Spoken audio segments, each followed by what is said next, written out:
अच्छा शेव पास्ता कर सेव तो बन गई। शेव बनने की देते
कड़क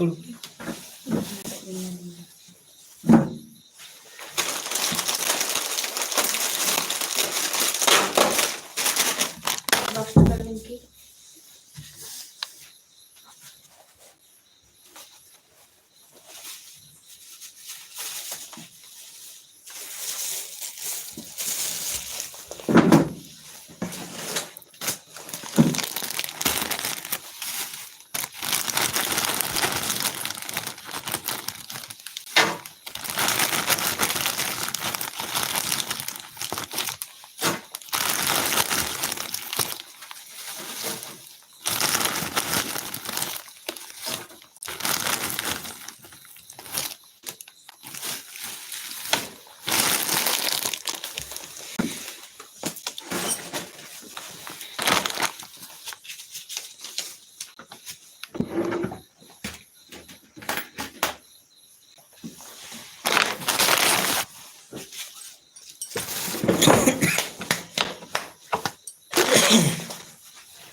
कितना 8,700 है 8,705 8,705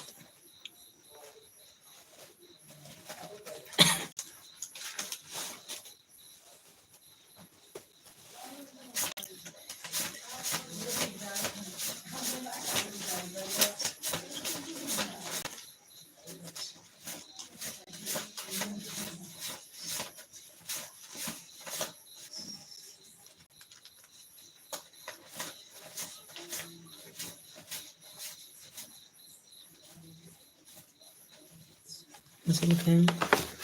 Enggak ternyata udah kabarin itu. Dengan ada bang Amerika.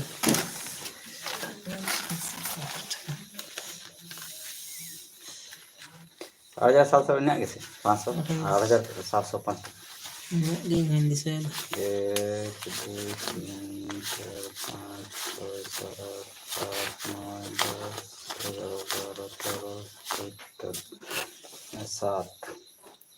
6 7 8 1 2 3 4 5 6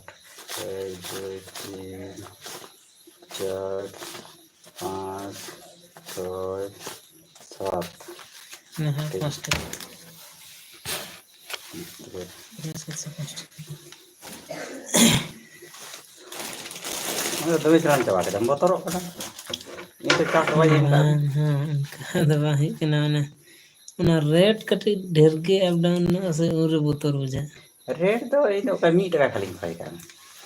ये तो बांग उन्हें का भीतर में यदि ढेर के डाउन ना तो उधर हर को इन दो लाड़ रेटिंग अखरींग तो हर को बात में ना तो उन्हें के Abo noa elaka ada उनका तो बंद का. है उन्हें चला तो उनका तो बांग Abo noa elaka तो bang ya बड़ा. थोड़ा थोड़ी Pursam बड़ा हाथे टाइम kering deh no.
गाड़ी ना gitu ban एक डड़ी का बात होगा बनु डड़ी है ना mana gitu Miti na. Anaknya na kayak jom kata. अच्छे मतलब पकौड़ी तो बेहतर में Pokoknya di mana bodang bala kurkuri ini menak kana ame. कोड़कोड़ी बताओ से निमकी बताओ Sepura. ना कोड़कोड़ी के देना डबनी Coba. Na plastik lah mungkin. Coba.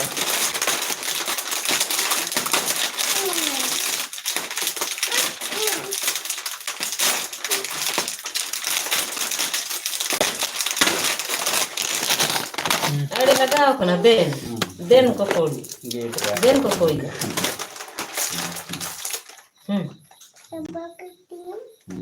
Hindi चबाई तमगे दमी बम मन क्या ya sah Beri desa bare.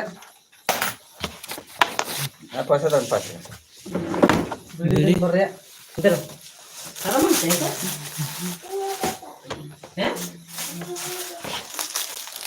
ये चल Lihat deh. Tanah cir 5 टका दे. अभी चला Bang.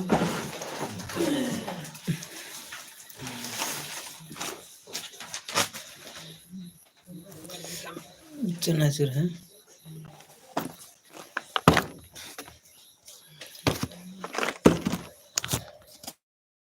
itu gitu kita tuh Gila kan kamu sini kita kasih dulu. Kalian sini karena ini Cara cara.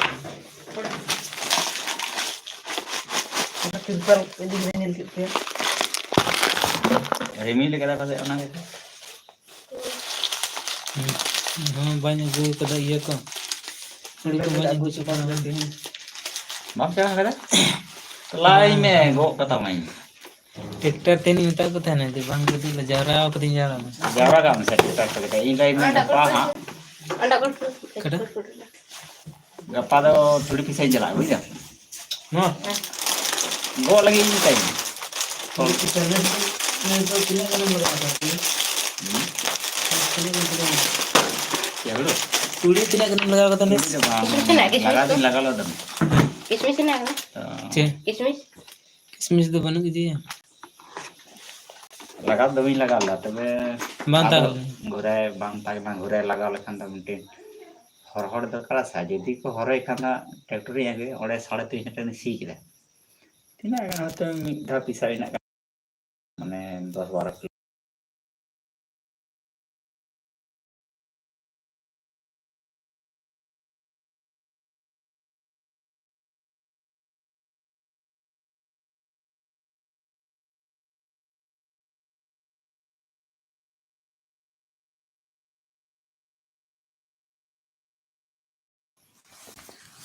aja ना गप्पा तोल में करना मिले डोम स्कूल रे है हम तोल में ठीक है गप्पा थोड़ी पीछे चला करना थोड़ी को साइड करे एरपर मैं मन गो नेल कने अदो ट्रैक्टर है मते ना गपन तीना तेना गाना मते हुई गया मी ट्रैक्टर दा माने तीना मिला है कोड़ा अंदाज लिखा तो बन लिखा आदो ना मो जोम का बोल का दे होई दे को हाँ जोम हो से कना हाई को गया तो हम समटा का बुझ दम गप्पा समटा का सेता को लांगो तापर ओड़ा हर तिना को दाका उतु हाना ना कर रेडी है ने मैं हिलो इंगो ना ये फालतू साम आई का रिमेल को रखब दे से उन रे अकबर दा बा दागा दा इदु दे तमे ता तो भाई दे माने 50 साइड हम गप्पा तोल में तोल करे डाई का ट्रैक्टर 500 टका हतावा से 600 जहां ने हता 500 का था ओना तो हम जोम का उना ढेर बामन जोम दला लेकिन चिकम मानी दे मैं हिलो को सेता भोर खने इ लाइन कना खाली सीसी लेखा ना गो भांग गानो है ना सर तो इन बाई मेताम कना मोटा मोटे 10 टा 11 टा अब दे 5 दा 6 दा गो कतिया गो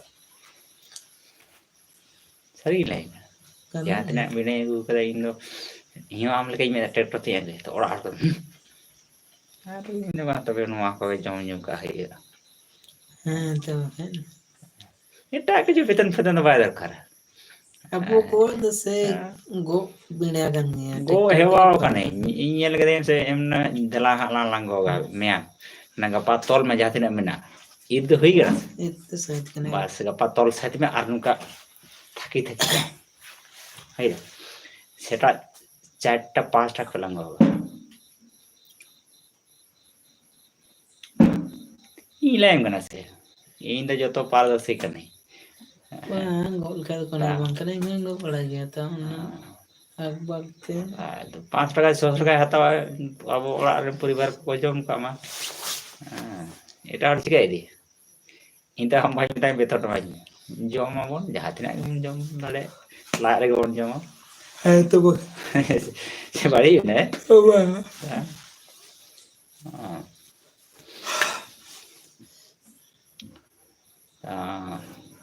गापा आम दो तौल में ठीक है सेता भोर भोर है इन 10 टाइम आगो भोर दो मोटामुटी गुड़ तो दमे इडिया ओड़ा स्टॉक में और आमा ओड़ा रहे लोड में मैक्सिमम टारगेट हता में पुश पर लगे ते और 12 ड्राम अगुए मोटामुटी 4 ड्राम मकर पर लगे ते फुला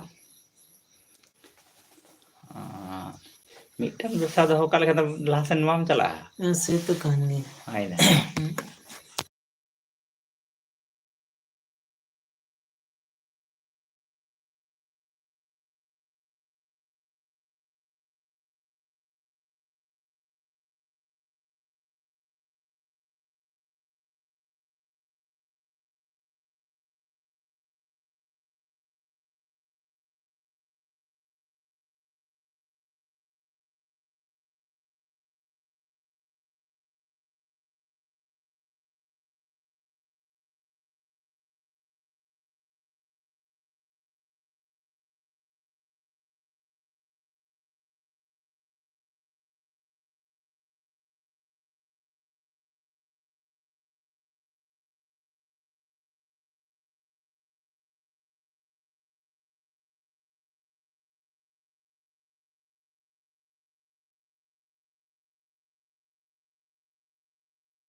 अदो यहाँ अंकर के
है ना तापर ओना नेलते पुरसराम आगुआ को अरे जाके आगुआ चढ़ो और नई भुड़ुई महादे 20टा है ना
আর প্রসাদ এম কাদে হো 15,500 টাকা মানে ওরা দাঁড়িয়ে তেয়ারা ওরা যাহা জায়গায় ওরা তেয়ারা ওটা তো নি হরে কোনো হেমসেম হ্যাঁ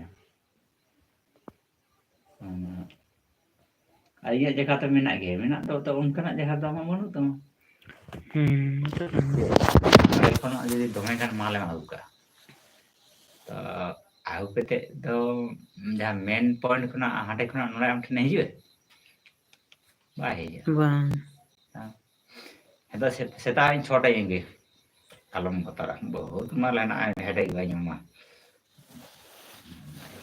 10 टाइम चबा केदा ये इना दिन त्यार उनको या हिटा तभी उनका bang सारा चला चबा गयो किदन तो आदो थोड़ा थोड़ा के खाए तो जुतु के माने चबा दे देते इंदा माने खाए ठीक बुझा साहस होता है से कोनो बिसी फसे साहस होता तो माने हाँ बुझ गया इन माने बेसी ये करवार दो बन से से किसने पैसा रे हैं किसने पैसा रे नहीं है एकदम जन बंद लखाते मेन गया उनी दागु जे कति हाव कते मी धरे परे पेnya गया नहीं एकदम এখন সেলিং ই নাই ada इनके वाला कते गिनते इंताई अगु लेते गे आमा चाबा परे आरुन अगु लेते गे माने अगु लेते आदो इनके थोड़ा थोड़ी अगु लेते गे मुझे मिलने હવે যদি મેન ખાને એડે કે આગુ अगु गे थोड़ा थोड़ी तो उनी बार पेटे को निगु इतने सता हने फोन बड़ा गया हने थे तो ढेर दिन के पैसे नहीं हेता सेता छोटा ही ले फोन में ठीक है हां तो फ्लेक पर बना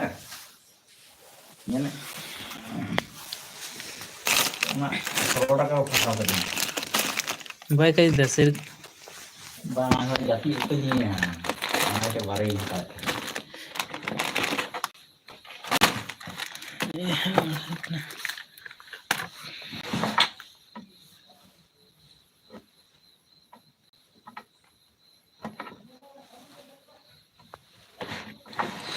Ledra hata 7 টা এম করে আমি প্রেসার বাই এম করে আর থেকে লাই है এদিকে তো উনি 30 বছর পরে মারে এদিকে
हेलो हेलो भैया আচ্ছা শোন না अजय जी आप तो मोहल्ले क्या का कर कब शुरू रहे करें हैं?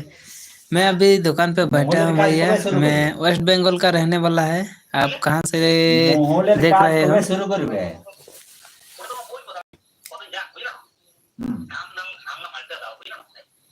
हेलो गवाई আচ্ছা শোন না ঠিক আছে তোমার Official, আমার hello. কথা শোন মানে দিগম্বর আছে না नरेश टुडू जोहर ওকে বল তুমি কবে হান্ডা গুলা দিবে तो जितना भी दोस्त लोग मेरे लाइव में जुड़े हो तो सभी दोस्तों लोग काल कुसुवा के दाओ लाइव चैट करो।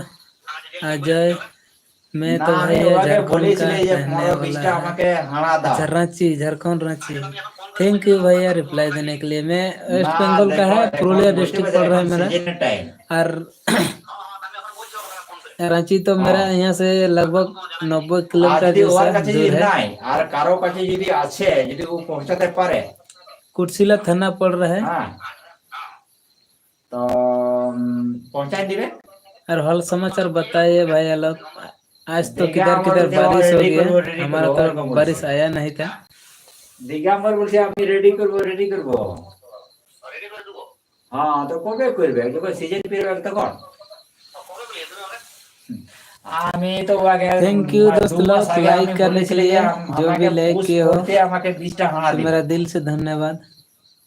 चाहेंगे तो पे लाइक के तब ना आडे आडे सरहा अजय হ্যাঁ বলবে হ্যাঁ कुर्सिला হ্যাঁ तो ঠিক আছে। घूमने आता। अच्छा अच्छा, घूमने आता है कुर्सिला, ठीक है। ठीक। हाँ तो भैया वही है, मेरा थाना पड़ रहा है कटसिला। तो रांची से तो ज्यादा दूर नहीं है। अजय अभी मैं रांची से पंजाब में मैक्सिमम काम 100 किलोमीटर। है ना भाई, 100 किलोमीटर। पंजाब में काम कर रहे हो? क्या काम कर रहा है भैया?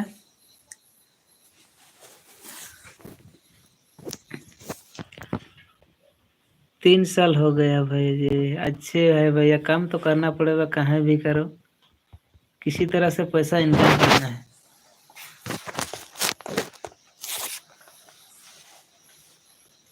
क्या काम कर रहे हो भैया?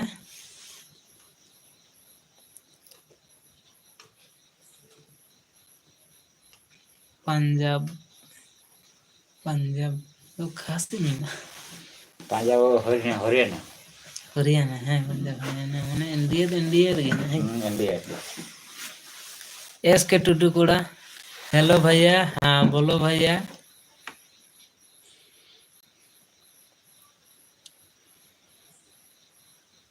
अजय खेती बाड़ी का काम कर रहा है आज।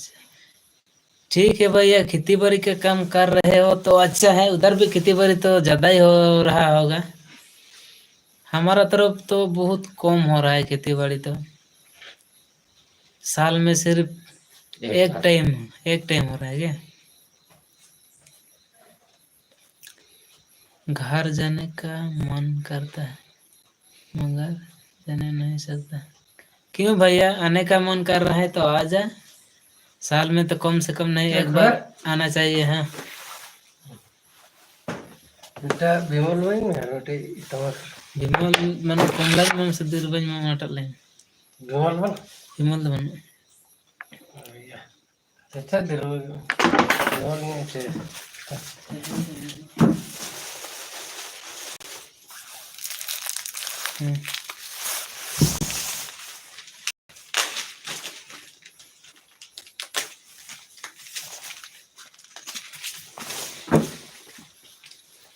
दादा चेक कर चलो चलो चलो चलो चला करना बहुत कुछ और चलो। अजय घर आने का मन कर रहा है तो आना चाहिए भैया। और हमारा इधर तो बहुत ज्यादा ठंड दे रहा है। आपका उधर ठंड देता है कि नहीं है?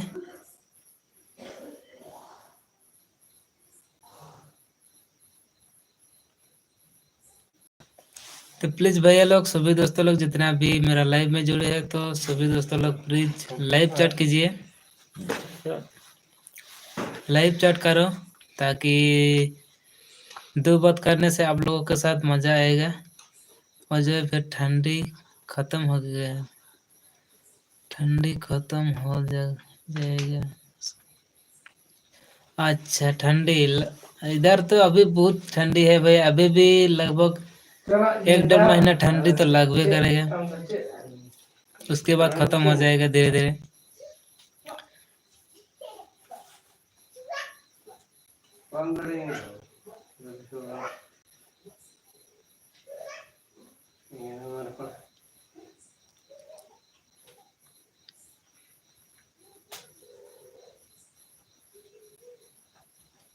लाइव चैट करो दोस्तों लोग, और भी जितना लाइव में मेरा जुड़े है तो प्लीज लाइव चैट करो।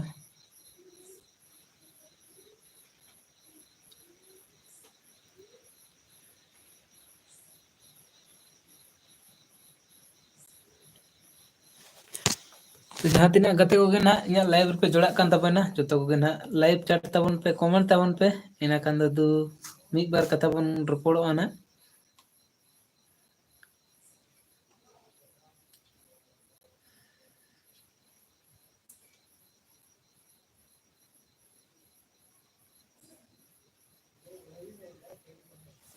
ठीक है हम आम दो हिजुग हिजुग तलाम है से और गपा ना फोन अኛ और सेटर है।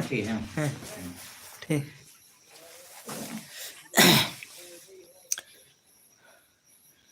तो जो को ना सागुन दाराम गते को इन लाइव रे जोड़ा लगी ते अजय भैया जी अजय भाई जी पंजाब में बर्फ।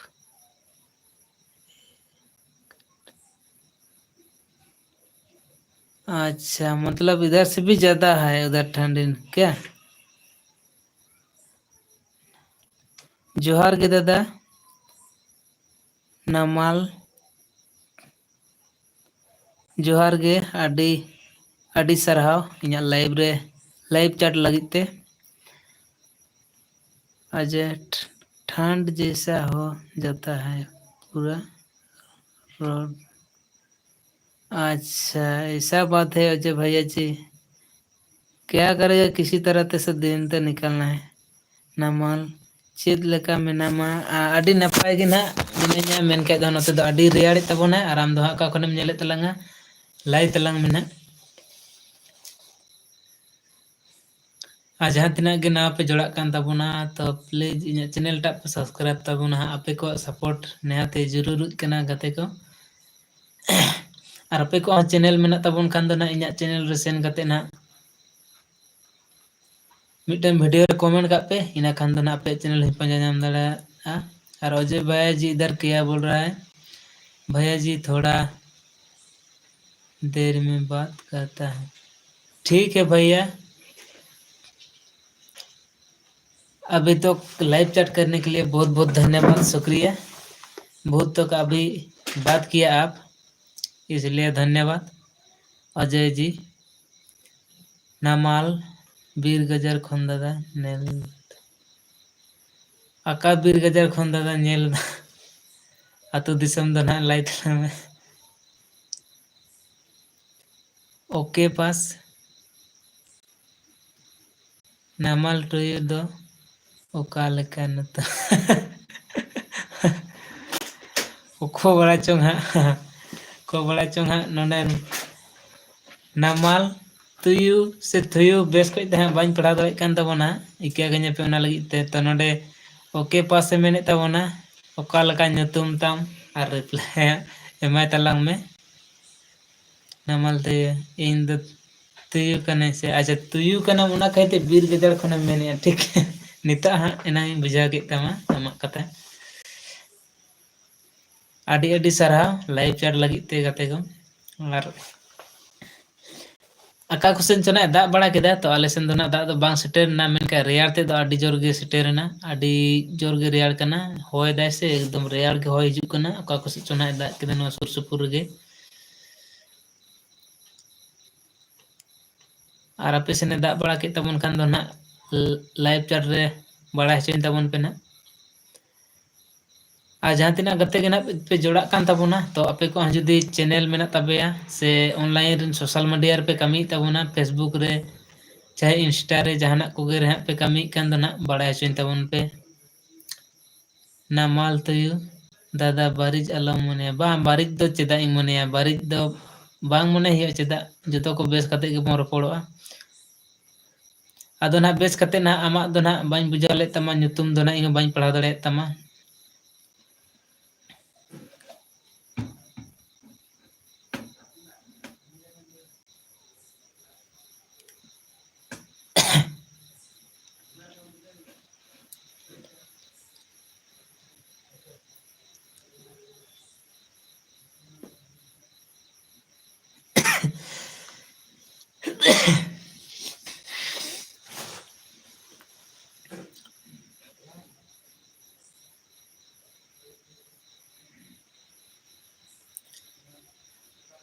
सभी दोस्तों को वेलकम, मोस्ट वेलकम मेरा लाइव में जुड़ने के लिए।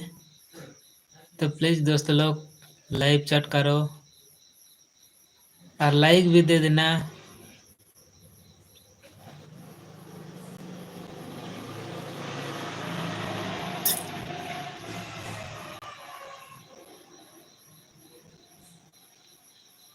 जहाँ तीना गते के पे लाइव पे जोड़ा कान ताबोना जतो को सागुन दाराम गते को और लाइव चैट ताबोन पे ना जितना पे जोड़ा कान ताबोना जहाँ को के नवा पे जोड़ा कान ताबोना चैनल टा पे सब्सक्राइब कतिኛ और आपे को चैनल से फेसबुक आईडी इंस्टा आईडी जहाँ के हेना ताबोन खान दो ना इኛ वीडियो रे पे कमेंट ताबोना नामाल तो दादा नामाल तो बेस गया से बांग्ला में नामाल नेल में दादा हाँ माने नवा दो हर दो बेस को मनेया से बारिक को मनेया ओना दो कोनो मैटर बनुआ से कोनो माने वैलिड बनुआ आम जुदिम कुसी का मेनखान दो ना नपाय गया आमेम बापलाया उनी बाहु जुदी हड़ेम कुली को बेस है से बाय बेसा ओना दो बेस बांग हुई कना आमेम बापलाया तो आम के कुसिया हुई तमा इनगेन कथा कना तो आम जखोनेम कुसी कदा मेनखान दो नपाय गया ना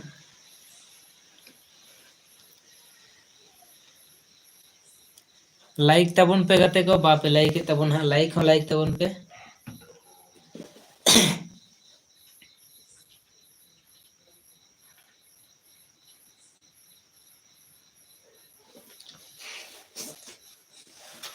ओके पास फेस बेस गया ब्रो हानि ओके पास रिप्लाई एम के एकदम बेस गया अडी नपाय गया ना ओके पास आमा nyutum na adi kusi kede ar ope pas gongke oka kon ha benyel da ar abena jodi YouTube channel se Facebook re ha jahana jodi ID ko mena taben khai do na alinya channel re bolo kate video re na comment ka ben hina kan do na abena channel ho panja odok huyuga ar jitna ge pe jodaw kan tabuna joto ko channel subscribe tin pe और ना आपे को जो channel है से Facebook ID से Insta ID को मेना कान तो ना इኛ वीडियो रे कमेंट ताबन पे और कमेंट करते बड़ा चुन ताबन पे ना तो नोंडे ना जहां लाइव रे कमेंट हुई कना नवा कमेंट दो ना बाय उडुक दरे ताबना चैनल रे पे बोलो ताबना चैनल रे बोलो कते ना जहांटा वीडियो रे कमेंट का ताबन पे इना कान दा पे चैनल को पंजा उडुक दरे आसान ते नामाल ती और चे में आयमा सरहाव दादा सरहाव गया ओके पास रिप्लाई एमा में गंके आरो नामाल ते मिंदा इኛ यूट्यूब रे चैनल मेना अच्छा ठीक है यूट्यूब रे जदी चैनल मेना कान दो ना इኛ चैनल रे बोलो में बोलो कते हा मिटन वीडियो रे कमेंट का तलांग में इना कान दो ना आमा नाम दाड़ेया आई एम आसान ते ना ओंडे को डायरेक्ट चैनल रे बोलो दाड़ेया वीडियो रे कमेंट का लखाय आर नोंडे ना कमेंट ते दो ना बांग हों नाम दाड़ेया जेहेतु नोंडे ना कमेंट तो चिलका कते ओडोगो से चिलका कते नेलो आ तायनम ते दो ना बाñ बड़ाया उना दो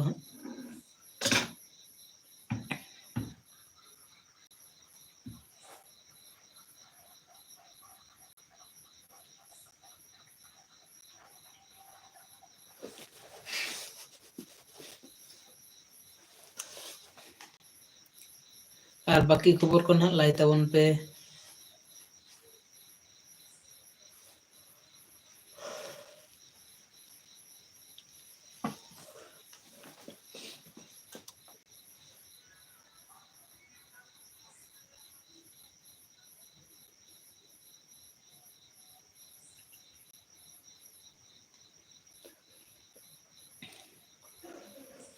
तो दोस्तों लोग मेरा लाइव में जुड़ने के लिए बहुत बहुत धन्यवाद, दिल से धन्यवाद, बहुत बहुत शुक्रिया, वेलकम मोस्ट वेलकम।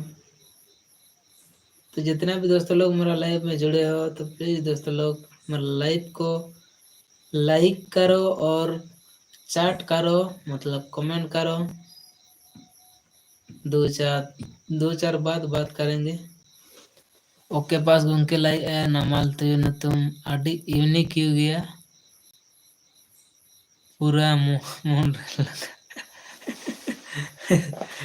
अड़ी अड़ी सरहाव दादा नामाल तो नेल काना layam kan talangi node oge pas gongke na ar adik ge amak nyutum na kusiada mende बहुत unique गया एकदम परफेक्ट गया नमाल ती फिर रिप्लाई एम के दादा दादा नवा आडी नवा नुतुम कना से नमाल ती एकदम नवा गया इंटेन होना नवा गी नेलेदा आर ओके पास हाँ बहुत मन रे भिजाव कदे ओके पास गongke ना नय मेंदा आडी गे यूनिक गया नवा nyutum दो ना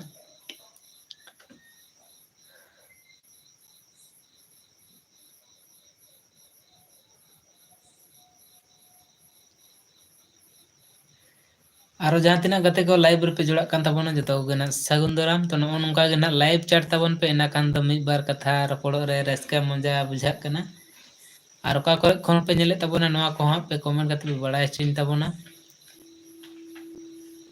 और आपे को हाँ चैनल हाँ हेना कान दो ना इኛ वीडियो रे सेन कते पे कमेंट तबोना इना कान दो आपे चैनल को हኛम दाड़े नमालती दादा आमदम ठिकाइन गया ओकोयटा दादा माने आल इन हाँ इन ठिका मिया से ओके पास गongke ना ठिका मिया लाय तलांग मैंने अच्छा लाइक लगी ते आडी सराव जहां गते घे पे लाइक के तबना नोंका गना लाइक तबन पे दिल रे खुशी बुझा मंदिर रे जतो गते को गे नोंका लाइक तबन पे ना और जहां को गे सोशल मीडिया पे कमी तबना आलो नोंका खान दो ना कमेंट कते बड़ा चोइन तबन पे इना वीडियो रे कमेंट का तबन के कमेंट का तबन पे ना इना खान दो आपे चैनल हो आसान तीन पंजा नाम दाड़ेया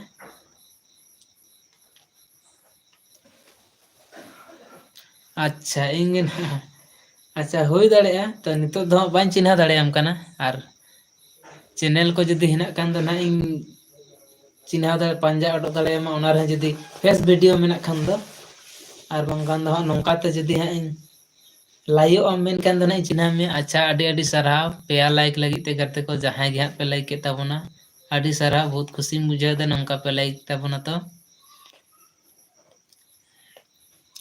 दोस्तों लोग थैंक यू मेरा लाइव को लाइक करने के लिए और भी जितना दोस्तों लोग लाइव में जुड़े हो तो प्लीज लाइक करो और लाइव चैट करो ताकि दो बात करने से मजा आएगा दिल खुश हो जाता है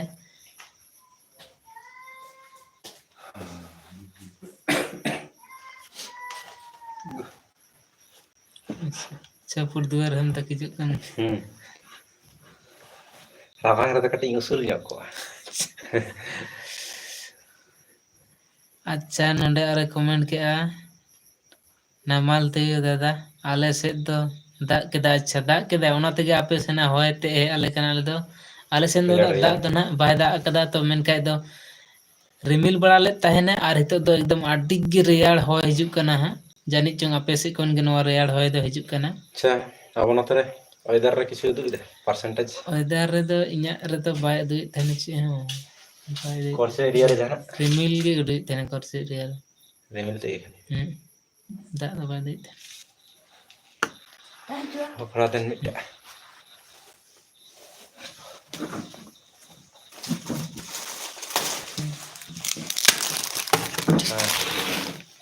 बड़ा है अल्लाह पे इन ये कहते कहना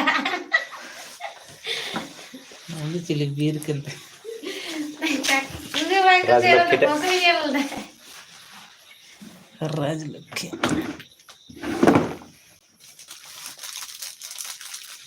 ताले कोर्से रे तो बन उतार का है कोर्चर तो बाय दु तहने गुड़ीडी कोर्से कमलापुर नवा एरिया के थोड़ा तो बन चेक कदा तो कोर्चर दिन चेक करे तो कोर्चर तो बाय दु गपा गपा नमाल ते दादा गपा मोदी समरन ए हैं गपा गपार ना तो बन चेक लेदा ये तो दा कैसे हुआ पेंटिंग में खत्ता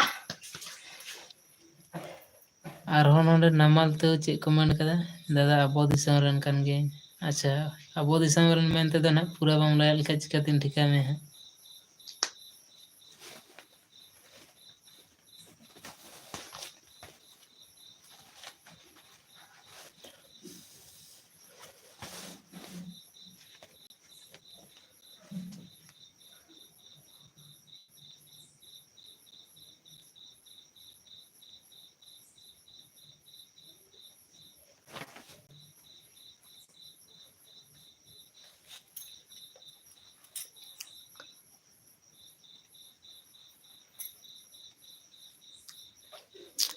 abo Bengal disam.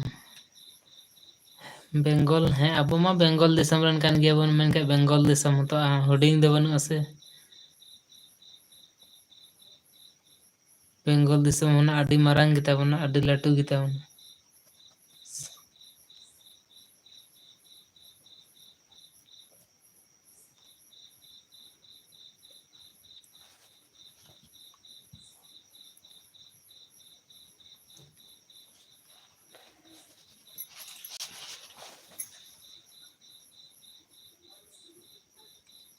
पैंतालीस टका कटा दिन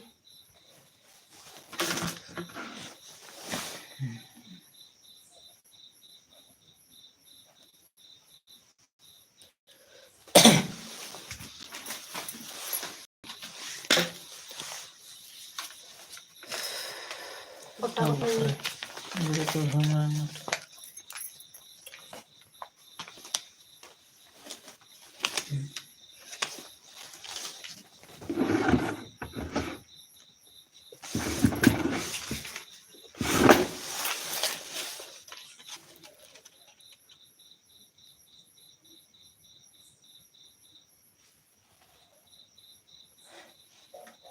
तेहेंगे लाई तला में तेहेंगे लाई लेके दा मौज ते जपी को और बंग खान दना निंदा है बांग जपी दो हम गई दिशा में है मैंने कोई तहे के ना मेनते गोटा गोटा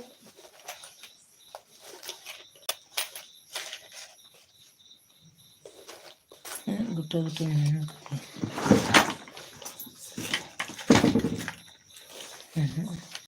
करना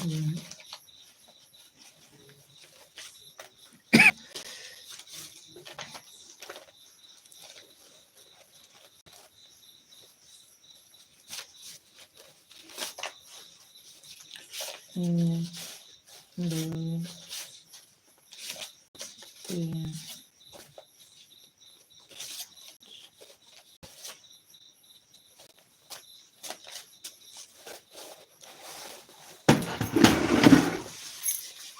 एक दो तीन चार पाँच छः तीन से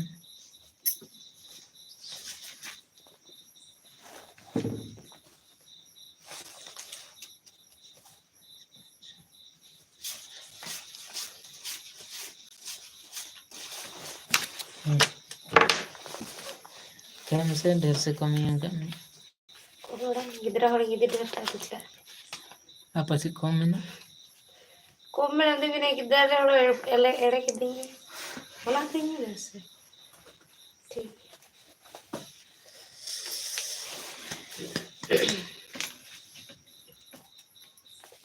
दूसरा हर 10 की यार गलती रहा गलती की गलती देखिएगी सोनामाला ब्लॉग जोहार गे दादा जोहार गे लाइव रे जोड़ा लगी ते और नेहर तो बड़ाई तबन गया पे हैं चेद लेका मेना냐 नपाय गया आ नामाल ते नवा गया से नवा गया से बाइन पढ़ा दाड़े कना और बाम लाई ले तलंग ना नामाल ते और सोनामाला ब्लॉग दादा आम दो चेद लेका मेना मेया लाई तलंग मेना और बड़ाई तबन गया पे हैं तो इन दो बुत रंगे ओड़ा गिदरा ओना खातिर कामी बड़ाते टाइम बाई नामे और लाइक लगी ते अडी सरहाव गाते को सोनामाला ब्लॉग दादा गे हाँ लाइक के तबना अंदाज दाई तो अडी अडी सरहाव और आले हो नपाय गे हैं आ चेद लेका हुड़ू को पे रकाब चाबा के तबना से बांग चे मेंदे हैं रिचार्ज बनते सुनता मार पाए रिचार्ज कर देते संध्या दो बाम बांग खाय दे बेटे तमा कमी ते अवसर के ओके पास में दादा चेद एम चास के चास दो ना चे बान चास हुई कना हुड़ू को के चास हुई कना और नमाल ते में जोहार गे सोनामाला ब्लॉग दादा अच्छा सोनामाला ब्लॉग दादा ना नमाल ते हाँ चे रिप्लाई मन के जोहार गे सोनामाला ब्लॉग 63 दादा रिचार्ज कता में है कम घड़ी परे तुम कटी बिस्ता हाँ खाली उल्टा पलटा पूरा सब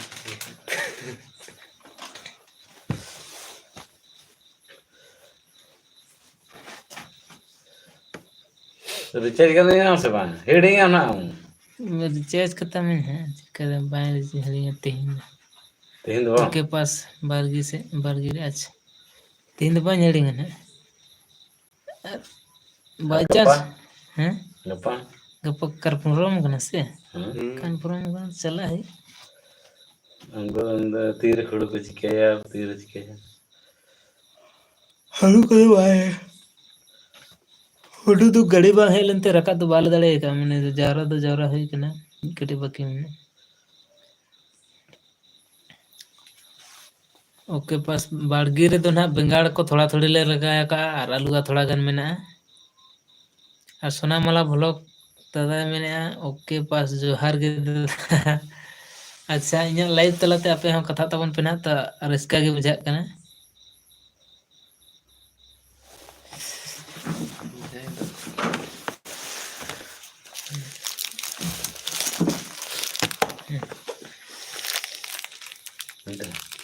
रिचार्ज कर रहे हैं हाँ 125 टका ना है हाँ ठीक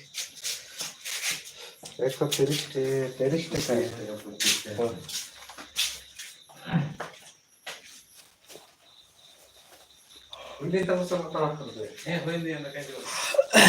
सोना मला भलो दादा ओके पास ओका दिसम खन मा ओके पास गंके ना रिप्लाई एमाबेन सोना मला भलो गंके आबेना एड्रेस बाड़ाय सनाय कना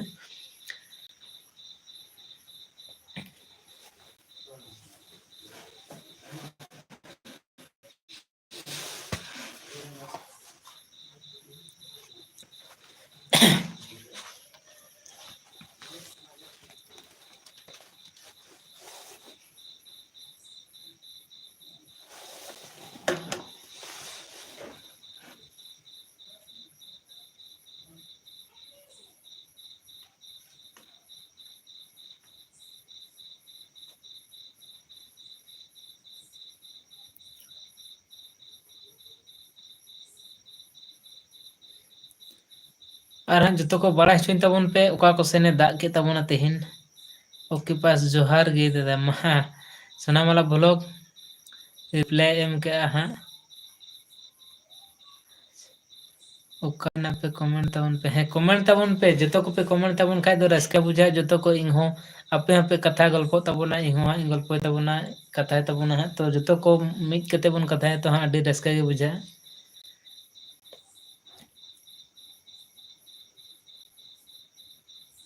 और अका को सेने दाग के तबन हाँ बड़ा हिचुन तबन पे कमेंट कते आले सेन दो ना दाग दो बाय दाग लेदा एनखाय आडी ते गे रेयाड़ गे होय हिजुक कना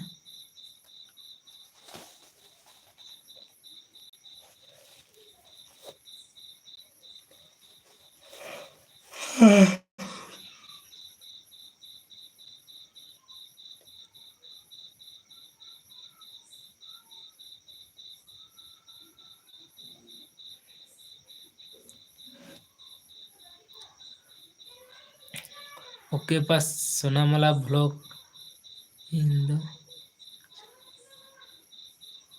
छावनी दिसम खन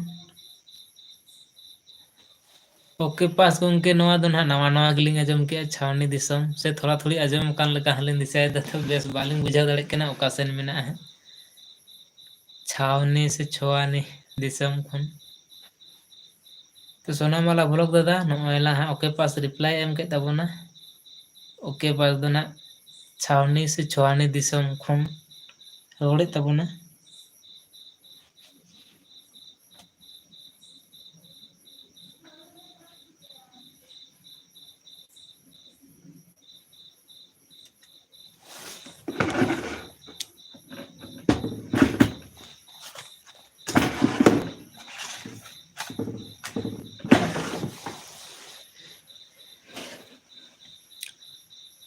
होय ओके पास गंके होय ओना गे मेने हैं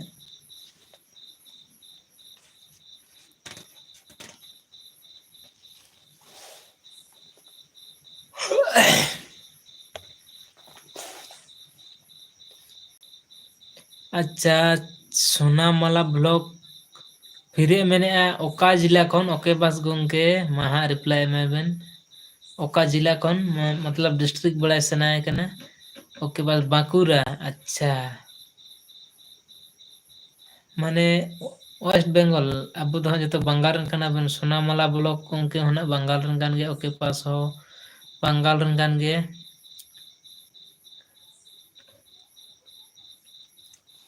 और इन बंगाल दिसम रन कान तबन के इन पुरुलिया डिस्ट्रिक्ट पड़ा कना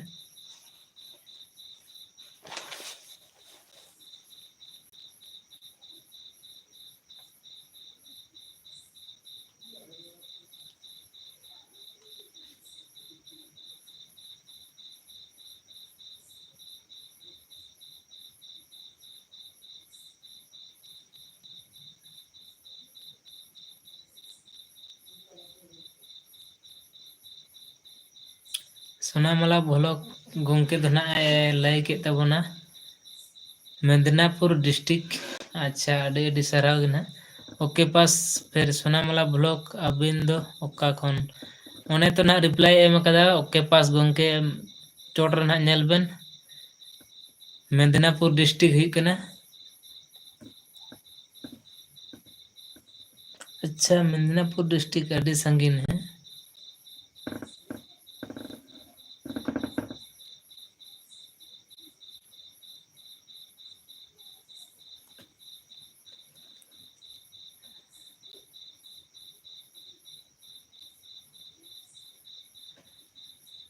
से नमाल तुय आलो है तबना आले दो बीर दिसम कोना हाँ नीचे नमाल तुय एना होय मेन ले तबना बीर दिसम कोन और नितो होय मेन बीर दिसम तो ओका बीर दिसम हा नुई ठेना तोला सता तबन पे इन दना बाñ बुझा दले ताय कना नुया नमाल तुय एड्रेस मेन दे बीर दिसम कोन तो ओका बीर दिसम कोन खबर तोला सता तबन पे ना नुई ठे कोन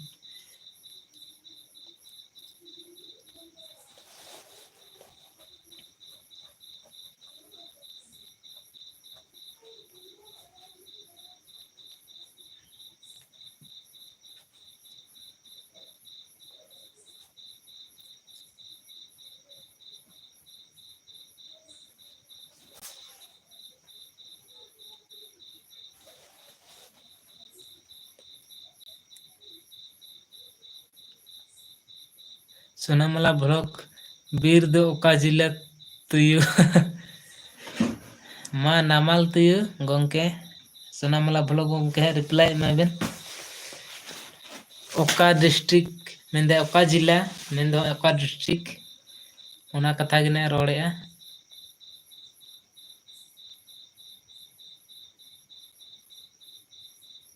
नमाल तुयु दो ना मेन केदा चिन्हाय आलिंग मेनका आलिंग हो बालिंग चिन्हाय कना मेनका दा परिचय से एड्रेस एमो तबे सेना बन चिन्हाय जतो कते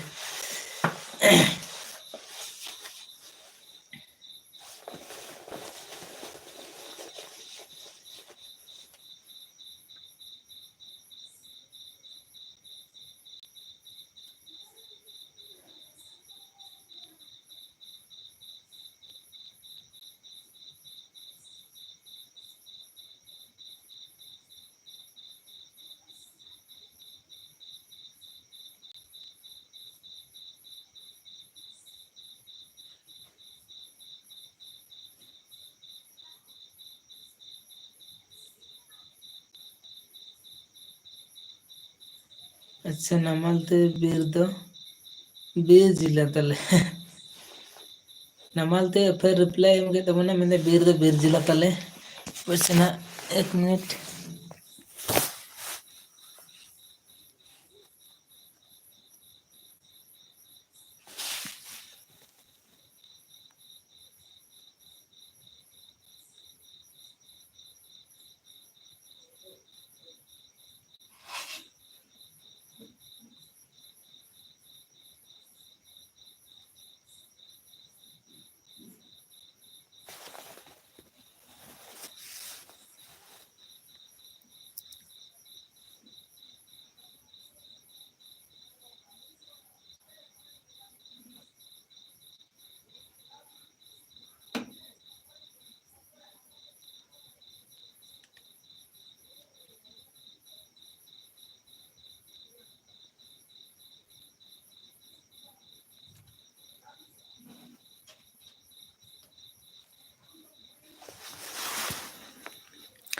नमल तुयु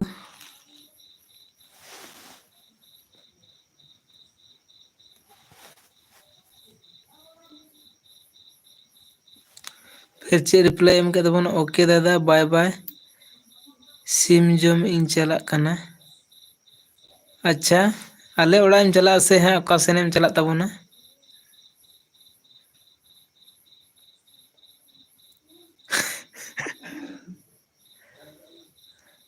सिम को मा नितो दो ना जतो को आदेर का को और आले सेनेम हिजुक कान दो आले सेन दो ना जतो हाँ को गोई चबाव कना कारण ते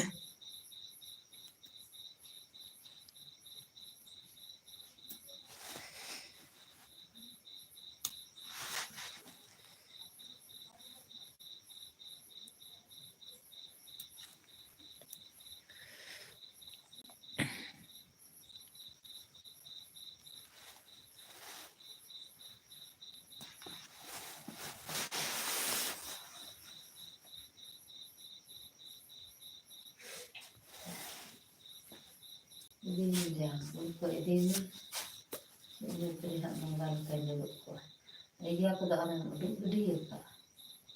चे Ikaun kata ko na palah diri hari tan ka bhagya to ba ikaun kata ko ba gerle ni tada idare arainya. कर ngadu रे Mana ba iya ana nawa ge tukuk bang keca kana anare palah diri hari ge anare ge bodoh nyam ke dia ka joto ara dihna khali pen card te jeres banu. Dia kata ucah kada na kusi atha ko jama anado atau utak patak panjang dua kan tu anak tukul ring dah ada indah tukul ring kan tukul dah mana dah keseluar ini hari kita ini dah nama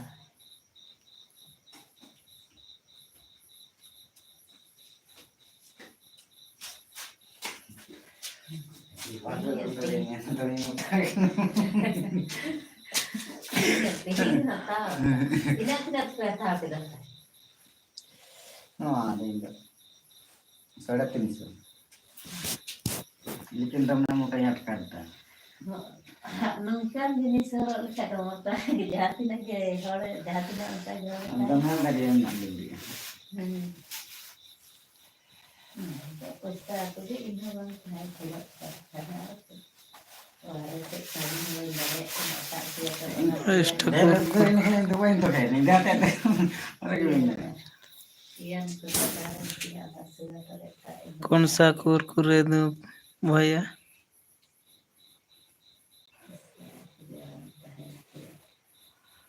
तू देख किसकी है लगता है वो देख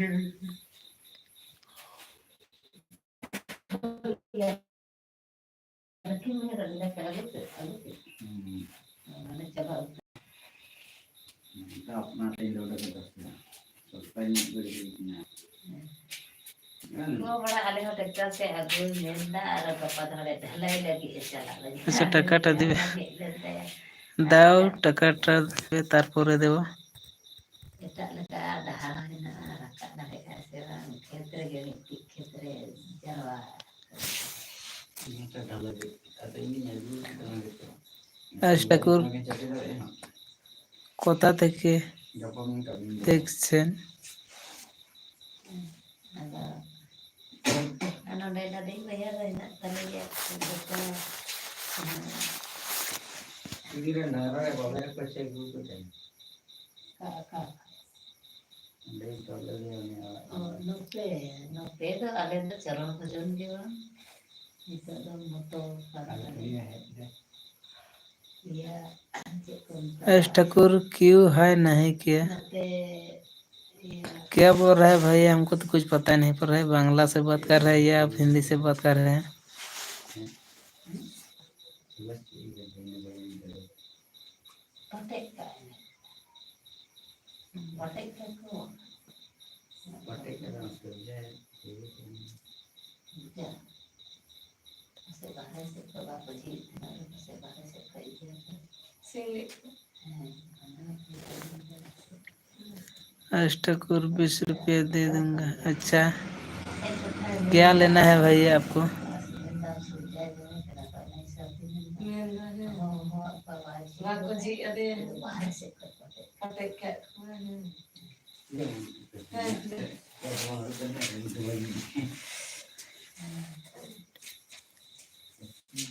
Ya, biar kakak sendirinya atau biar ibu sendirinya.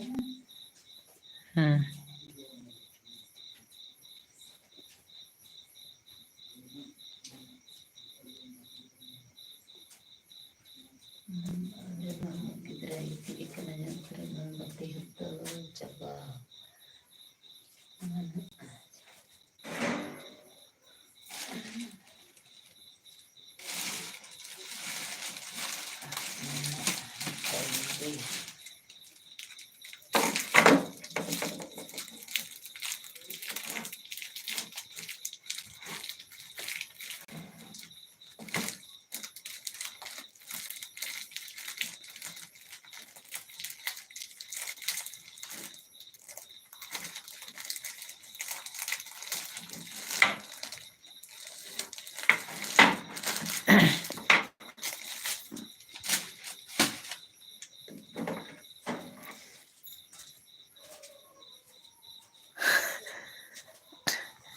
ले लो भैया, आप कौन सा लेना है?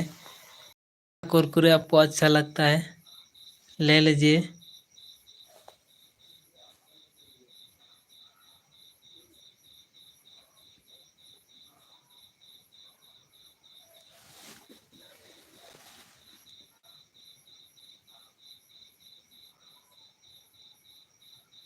ज़्यादा स्टैंडर्ड कुरकुरे नहीं है, नॉर्मल वाला ही है, देख सकते हो। खा लिया, ओके, अच्छा, थैंक यू। लेकिन पैसा कब देना भैया, खा तो लिए।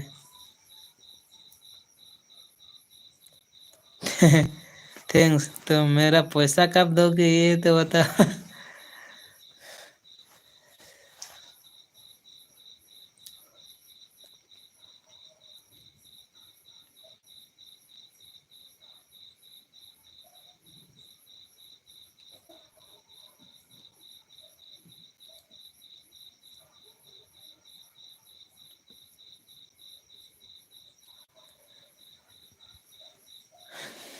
और भी जितना दोस्त लोग मेरा लाइव में जुड़ रहे हो तो प्लीज़ दोस्त लोग लाइव चैट करो, लाइव चैट कीजिए।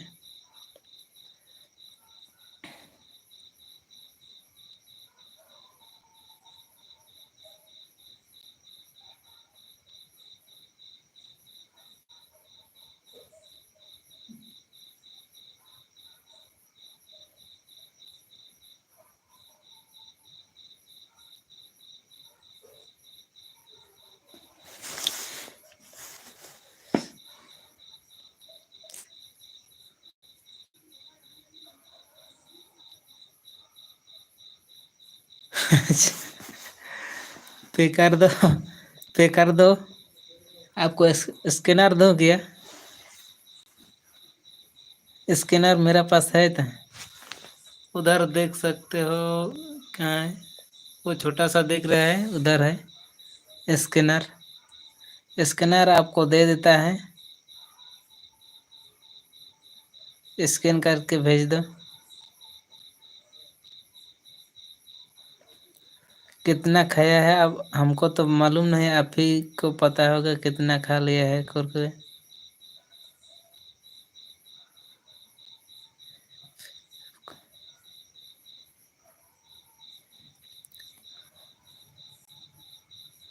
अनिता मुर्मू दाका को पे जम के आसे आवरे ले जमा माई आपे तो पे जम क्या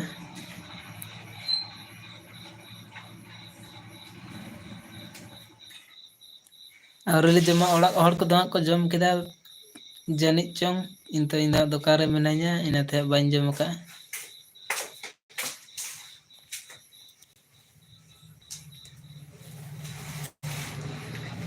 है ना।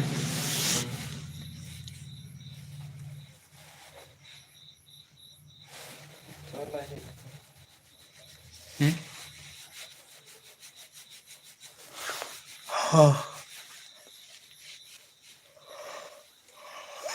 मारंग मारंग सेट है नंदन।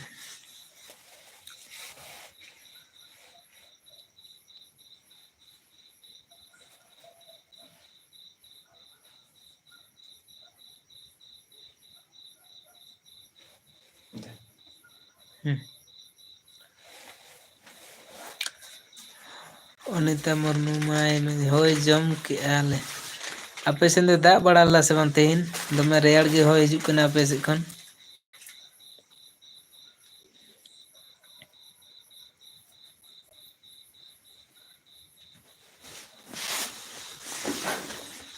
दमे रेयाड़ कना तेहिन दो आरो बड़ा ना रेयाड़ दमे रेयाड़ के दाग हिजुक कना या रेयाड़ गे होय हिजुक कना दाग दो ना ले बाय दाग कदा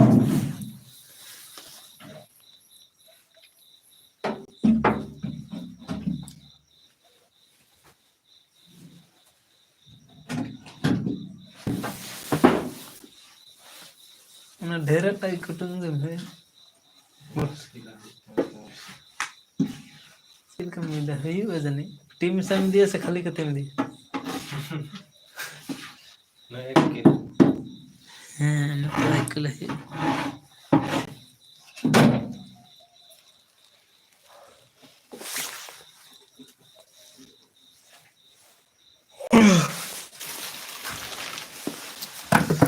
सवाल के कुटुंग हां बोल गया तो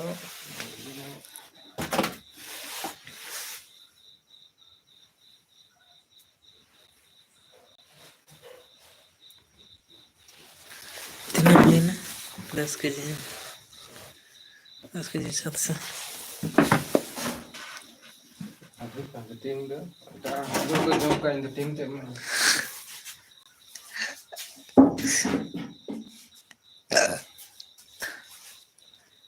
वही तो बस है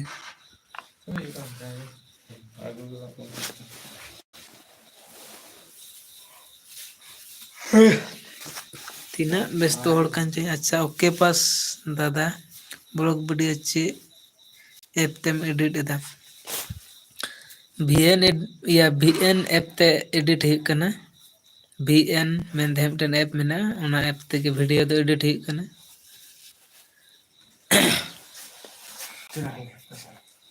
पैसा बोलूंगा का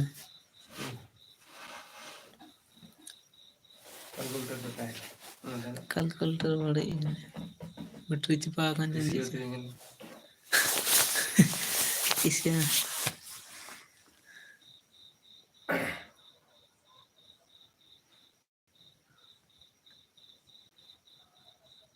ngapain memang tuh benar gitu pamer time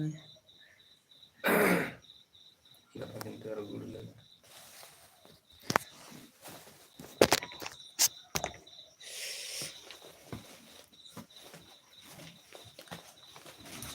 ngapa time juga orang dia ngasih benar ya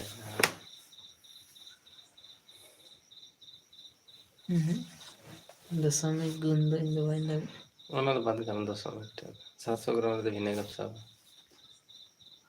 jangan बुझ दड़े लिखान गए बस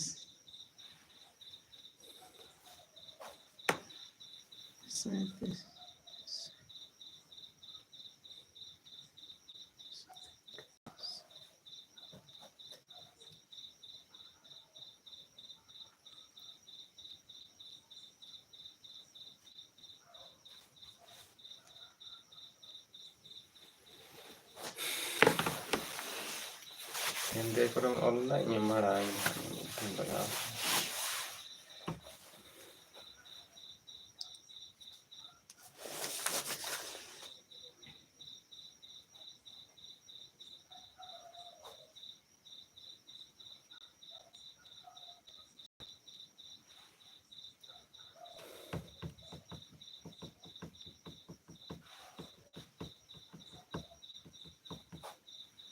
तीन सौ 700 na harus ni kung sabi. 700 में हिसाब 700 हिसाब था चलो किलो अनार अनार 100 3 টাকা 100 पड़ा kan teman ka kata ana agi adome mango bedan tar दुड़ुक kan kayak video kan nyele taman dome mango bedan दुड़ुक kan kayak जब सनिंग का सनोते अच्छा जय game I am back welcome welcome भैया आप बहुत दिन के बाद आए हो इसलिए दिल से धन्यवाद आपसे आप आपके साथ बात करने में बहुत मजा आ रहा है। और अनिता मुर्मू दे मेने दादा हुर को पे गेट शायद के से बांग हुरु को तो गेट को तो ना ले शायद कदा आगू लगी किछु बाकी मेना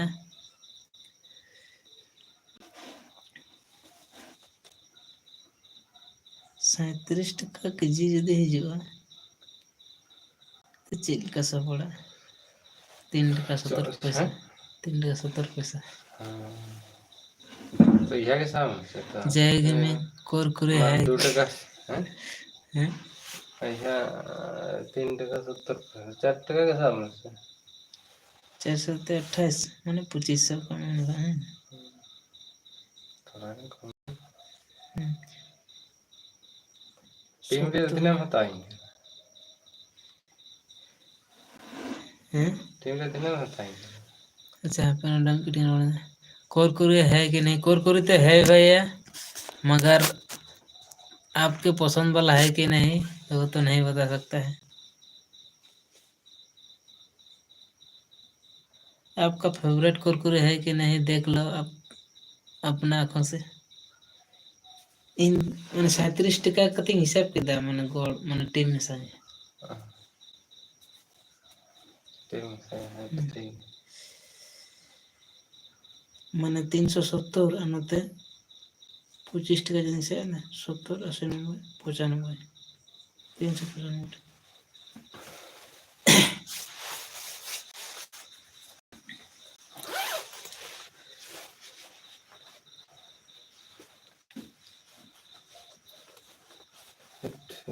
तीन लठे ना इस मैं लुकी ते जदा दा हमरे ने रिंग चेंज कर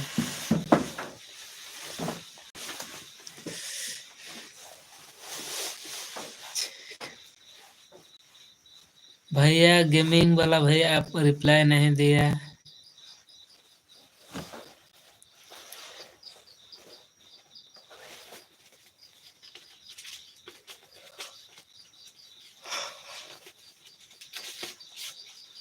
ठीक है मैं लगता हूँ अंगो दिन अंगो लोग कोई नहीं वीडियो नहीं करता हूँ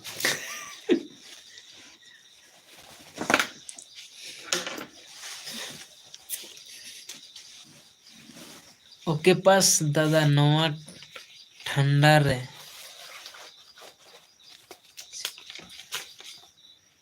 तो 3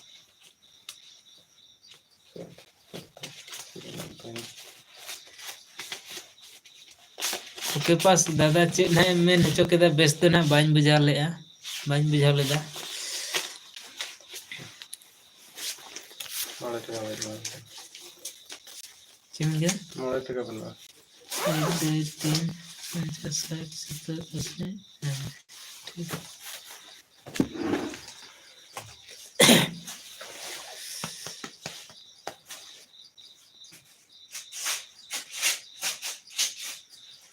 हमें जब अपन पापा है है ना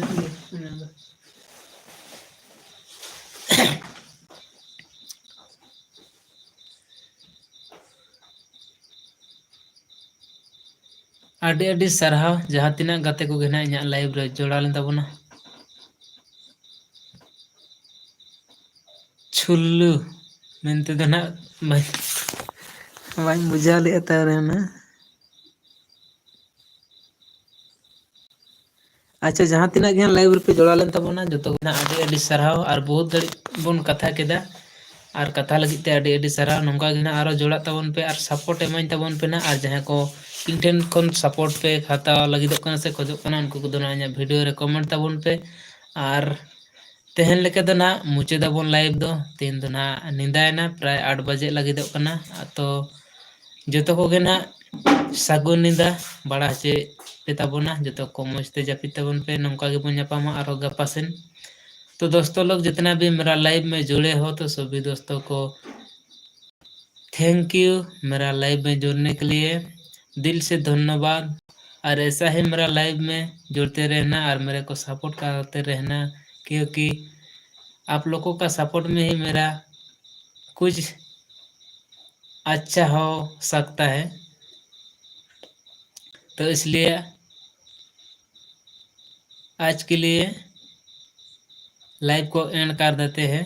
तो दोस्तों लोग, सभी दोस्तों को गुड नाइट, शुभ हो रात। फिर मिलेंगे नेक्स्ट लाइव में।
अच्छा अजय दादा अड्डी की ना कौन कहता छे अजय हेलो भैया जी आप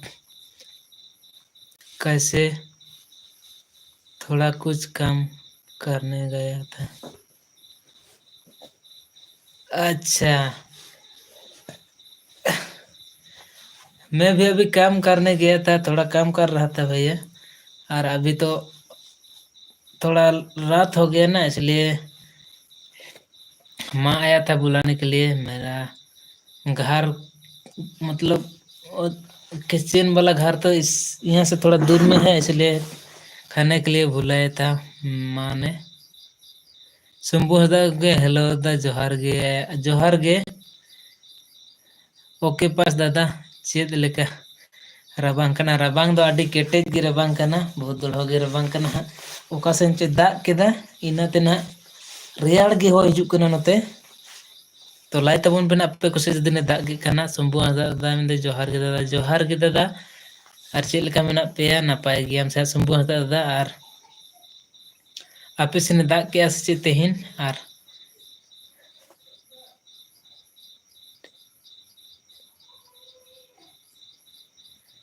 अजय भैया जी मैंने भेजा आपका आईडी में। अच्छा वीडियो तो ज़्यादा अच्छा नहीं है लेकिन मैं भी पहले सोशल मीडिया में काम कर रहा है तो इसलिए सीखना चाहता है मैं, मेरा मन दिल भी मन करता है कि सोशल मीडिया में मैं भी काम करूं कुछ। अजय भैया जी आप कौन सा भाषा बोलते हैं? मैं संताली भाषा से बोलते हैं भैया, लेकिन मजबूरी में बोलना पड़ता है हिंदी से। थोड़ा बहुत हिंदी आता है, अच्छा से हिंदी आता नहीं है हमको।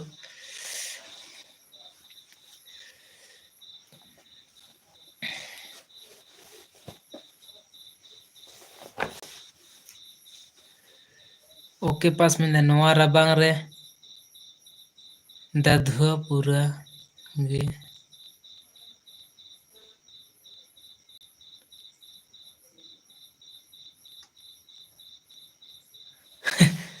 ओके पास गोंके चीज चुना बेन रोड दा एकदम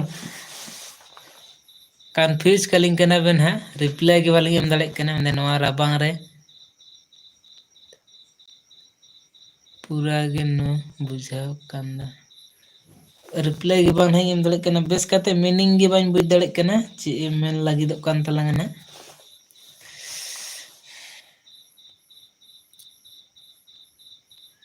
तो कहते को जहाँ अजय मेरा भी हिंदी भाषा नहीं है, हम लोग सदरी बोलते हैं, सदरी भाषा में। अच्छा मतलब आप कौन सा डिस्ट्रिक्ट से देख रहे हो भैया?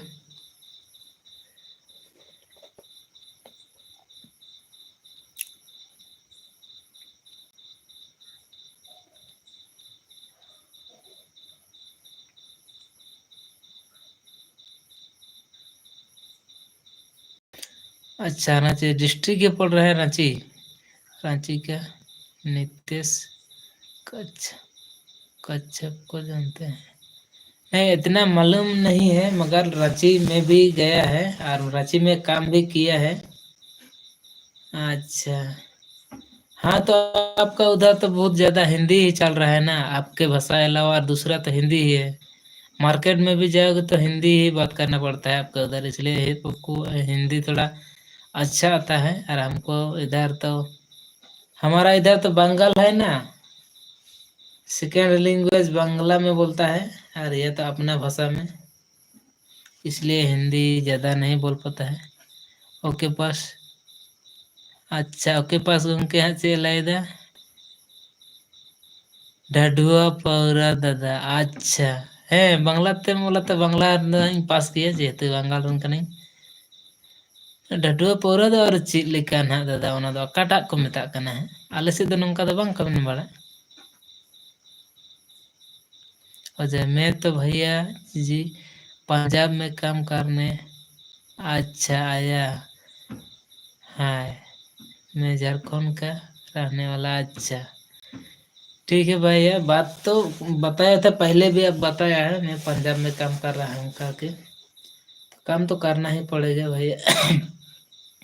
और मैं भी बाहर बाहर में बहुत काम किए हैं, मुंबई में काम किए हैं, कर्नाटक में काम किए हैं, गुजरात में काम किए हैं, इसलिए हिंदी भी इतना आता है। नहीं तो घर में रहता तो इतना भी नहीं आता होगा, आता हुआ रहता।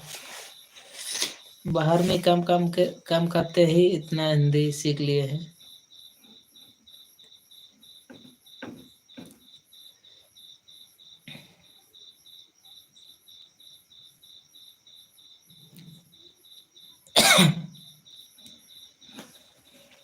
तो ठीक है दोस्त लोग, सभी दोस्त लोग को गुड नाइट। चुल्लू दादा प्योर मातकम, अच्छा उन्ना को मेता कना मातकम दो ना तो आले दो ना मातकम पौरा को मेता उना दो ना डायरेक्ट नते तो मातकम पौरा को मेता। अच्छा उनका कथा कना मेनते बड़ाई दा बांग ताहे कना मेनका आम ठे गना इन चेक केदा। तो आडे आडे सराह हो लाइव रे कथा और जोड़ा लगित ते। तो गते को लाइव दोन मुचेदा जेहेतु हर निंदा नो एना और दका को बन जोमा और जापिद होइयो। तो ठीक गया, धन्यवाद, थैंक यू सभी दोस्तों लोग। अजय फिर क्या कमेंट किया, यहाँ से जाने के बाद मैं कभी आपस पंजाब काम करने नहीं। क्यों क्यों भैया, कुछ प्रॉब्लम है क्या? हाँ तो काम भी ज़्यादा दिन किया होगा तो नहीं भी जा सकता है, काम तो घर में रह के भी कर सकते हो। मुझे पंजाब में मैं भूल कर भी काम करने नहीं जाऊंगा। क्यों भैया, क्या कुछ प्रॉब्लम हो रहा है क्या? गाय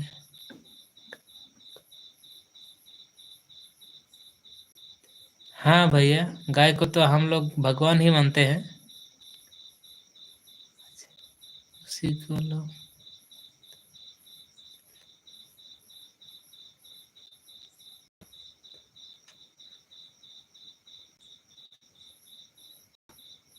अच्छा हाँ भैया, ऐसा होगा तो थोड़ा मन दिल में तो दुख ही लगता है, वो तो सही बात है।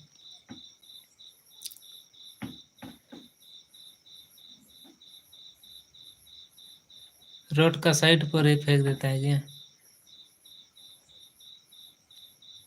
हाँ ये ऐसा जगह पे रहने के लिए तो थोड़ा दुख होता ही है, दिल में थोड़ा दुख होता ही होगा।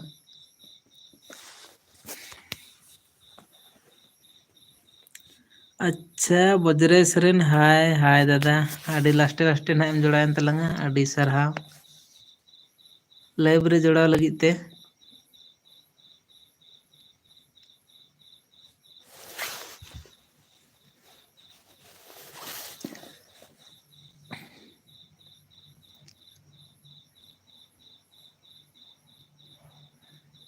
और लाइव बजरे सरेन चेक लेका दादा, आडी नपाय गे, आम गे चेक लेका मेना मिया, और आडी नपाय दो ना नपाय गे, मेनका आडी दोड़हो गे रेयाड़ कना आले से नते दो।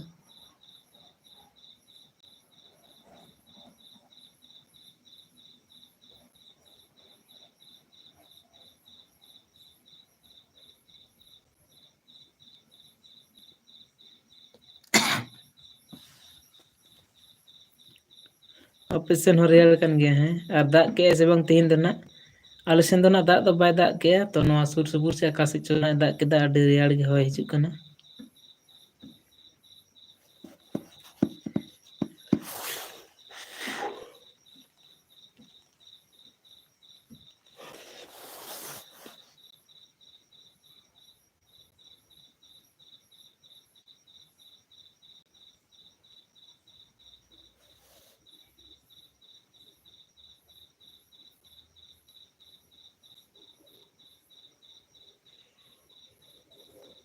ऑपरेशन तो बाय दाग कदे है, तो आकाशी चोना दाग के तो आडी रेयाड़ गे होय है।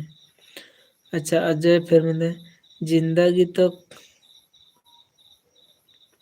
इज्जत रहता है भाई, गाय को उसके बाद मरने के बाद कोई इज्जत नहीं रहता है। बात तो सही है भाई।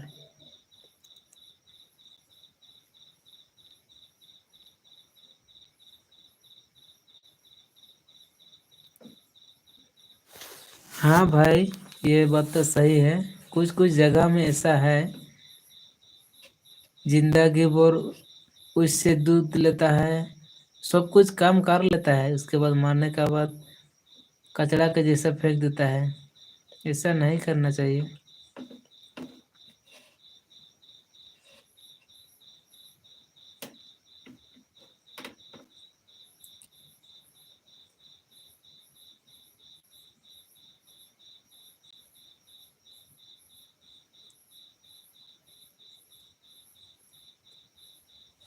हाँ भैया, हमारा घर में भी तो है, हम लोग भी उसी से हाल चलाता है।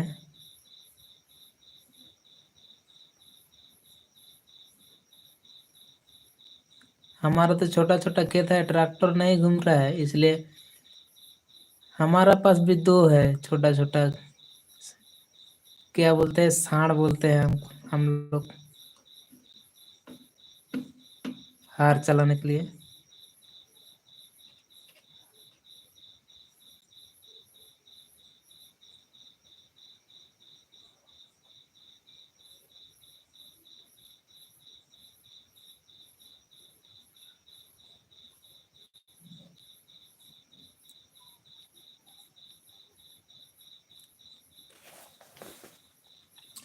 तो ठीक है भाई, आज बहुत ज़्यादा रात हो गया, खाना पीना खा के आराम से सोया। Good night. और मैं भी अभी खाना पीना खा के सो जाऊंगा। तो सभी दोस्तों को बाय बाय।